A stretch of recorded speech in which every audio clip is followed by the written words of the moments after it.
किसान संसद का दूसरा दिन था, तो क्या मुख्य एजेंडे थे जिन पर चर्चा हुई आज पूरा दिन? देखिए, आज जो चर्चा हुई वो हुई एपीएमसी मंडियां जो 3 कानूनों के माध्यम से ख़त्म करने की तैयारी है, उसके पैरेलल जो अडानी के साइलोज और जो प्राइवेट मंडी खड़ी की जा रही हैं, उसको लेकर के 2 दिन से चर्चा चल रही थी। और जो ये कानून जो एपीएमसी को मंडियों को ख़त्म करने के लिए लाए जा रहे, आज किसान संसद ने, देश की संसद ने सर्वसम्मति से उनको रद्द कर दिया है। और यही उम्मीद जो संसद चल रही है, जो भारत की संसद चल रही है, जो सरकारी संसद चल रही है, जहां हमारे मतों से चुन करके जो एमपी गए हुए हैं, ये उनके लिए भी निर्देश है कि वो इनको वहां पर रद्द करें। और बहुत बढ़िया मैसेज जा रहा है पूरी दुनिया में कि कैसे जनता की संसद सरकारी संसद के साथ चल रही है। और मुझे लगता है कि भारत सरकार को किसान संसद से सबक लेने की ज़रूरत है, ताकि आंदोलनकारियों से लेकर के और देश के आम आदमी का भला हो। जी, कृषि मंत्री बने थे किसान संसद में, उनको सस्पेंड किया गया। क्या प्रश्न थे जिनके वो जवाब नहीं दे पाए? उनके पास किसी चीज़ का जवाब है ही नहीं। ये एक उदाहरण दिया गया है कि आज आपकी क्या छवि बच चुकी है कृषि मंत्री जी की या मोदी सरकार की। और इस आंदोलन के साथ अब सारे वर्ग खड़े हो चुके हैं। तो तोमर जी ने बहुत पाप किए हैं किसानों के साथ, तो उनसे हमारी अपील और प्रार्थना है कि वो मोदी सरकार से बाहर निकलें, प्रायश्चित करने के लिए किसानों के बीच आएं और वो कृषि मंत्री का पद छोड़ दें, क्योंकि फिलहाल जो है वो किसानों के विलन बन करके काम कर रहे हैं, किसानों के उत्थान के लिए काम नहीं कर रहे। जैसे कृषि मंत्री का बर्खास्त किया गया, क्या बीजेपी से भी ऐसे हो सकता है भविष्य में? हम तो खुद कह रहे हैं कि तोमर जी की आत्मा जगे और वो खुद जो है अपनी जिम्मेदारी समझ करके सरकार से निकले। हम तो खुद कह रहे हैं अगर वो छोड़ेंगे तो किसान इस कदम का स्वागत करेंगे और उनके मान सम्मान का देश की जनता हमेशा ध्यान रखेगी। उन्होंने बयान भी दिया था कल कृषि मंत्री ने कि वो बातचीत के लिए तैयार है, जो आपत्तिजनक बिंदु है उन पर चर्चा करने के लिए तैयार है। वो शर्त के साथ बातचीत करना चाह रहे हैं, वो कंडीशन लगा के बात करना चाह रहे हैं। हम अनकंडीशनल बात करेंगे। बातचीत के लिए कभी संयुक्त किसान मोर्चा ने मना नहीं किया, लेकिन हम शर्तों के साथ बातचीत नहीं करेंगे। वो कहते हैं कि रद्द को छोड़ करके कोई दूसरा प्रस्ताव लेके आओ, और हमारे पास कोई दूसरा प्रस्ताव नहीं है। हमारे पास एक ही प्रस्ताव है कि बिल वापसी होगी तो आंदोलन वापसी होगी, बिल वापस लिए जाएंगे तो घर वापसी होगी, नहीं तो 8 महीनों से जो आंदोलन चल रहा है वो 2024 तक भी चलेगा।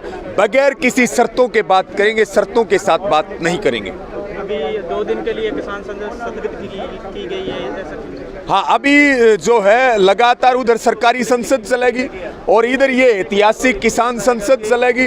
अभी छुट्टी है 2 दिन की, और 26 तारीख को आंदोलन के 8 महीने पूरे होने पर महिला सांसदों का जत्था, यानी कि महिला किसान नेताओं के नेतृत्व में यहाँ आएगा और महिलाओं की संसद लगेगी और चर्चा होगी 3 काले कानूनों पे, एमएसपी पे। जो संसद का सत्र है सर, वो 9 अगस्त तक का है, और जो किसानों ने कहा है कि हम संसद 13 अगस्त तक चलाएंगे, तो ऐसा नहीं, जब तक संसद चलेगी तब तक हमारी 200 की टुकड़ी रोज आएगी, ये फाइनल है। जब संसद सत्र पूरा हो जाएगा, ये किसान संसद का भी और पार्लियामेंट का भी, तो फिर किसानों को क्या रुक है? देखिए, अभी एक तो पीपल्स व्हिप जारी किया गया कि विपक्ष के सांसद सरकार पर दबाव बनाएं। दूसरी बात, पूरा देश संसद की ओर देख रहा है, सारे वर्ग संसद की ओर देख रहे हैं, क्योंकि महंगाई एक बहुत बड़ा मुद्दा है। देश की संपत्ति को जो बेचा जा रहा है मोदी सरकार द्वारा, वो एक बहुत बड़ा मुद्दा है। तो निश्चित तौर पे आगे जो है वो हमारे बॉर्डरों के ऊपर मोर्चे चलते रहेंगे। हम उम्मीद करते हैं कि मोदी सरकार को सद्बुद्धि आए और वो इस किसान संसद से सबक लेकर के काले कानूनों को वापस ले और देश के लोकतंत्र को ख़त्म ना करे। मोदी सरकार देश को ना बेचे, वो देश में ईमानदारी से काम कर रहे लोगों को ना सताए और अपनी सत्ता का दुरुपयोग ना करे, अन्यथा फिर तो आर और पार होगी। जी, 26 की महिला किसान संसद आएंगी यहाँ पर किसान पार्लियामेंट में, तो क्या वो भी ऐसे ही चलेगी? ऐसे ही चलेगी। पहले आपने कभी संसद चलते हुए देखी है पैरेलल? पहली बार चल रही, दुनिया के किसी देश में नहीं चली। ये ऐतिहासिक आंदोलन के एक ऐतिहासिक क्षण है कि जिस जनता ने देश की सरकार बनाई, आज उसके पैरेलल उनको संसद चलानी पड़ रही है कि हमने आपको भेजा है, आप हमारे लिए काम कीजिए। नहीं तो फिर हम बनाना जानते हैं तो बिगाड़ना भी बहुत अच्छे से जानते सबसे हैं। बड़ी बात है दबाव की, दबाव बनेगा सरकार? निश्चित तौर पे आज सरकार का आप देखिए, बंगाल में इलेक्शन है, उत्तर प्रदेश को लेके घबराई हुई है, लेकिन असल जो मुद्दा है वो ये है कि पूंजीवाद की ये दस्तक है। ये देश सुई से लेकर के जहाज तक अडानी अंबानी को सौंपना चाहते हैं और मोदी सिर्फ एक चेहरा है, कॉरपोरेट राज कायम करना चाहते हैं। और हमारी लड़ाई पूंजीवाद के खिलाफ है, हमारी लड़ाई शहीदों के सपनों का भारत बने उसके लिए है, हमारी लड़ाई इस देश का संविधान सुरक्षित रहे उसके लिए है और अंतिम समय तक लड़ेंगे और निश्चित तौर पर या तो जीत करके जाएंगे या लाशें जाएंगी, उसके बिना यहाँ से जाने वाले नहीं हैं। लास्ट प्रश्न है सर, जी। जो सर्वसम्मति से प्रस्ताव पास किया गया आज, उसमें क्या था?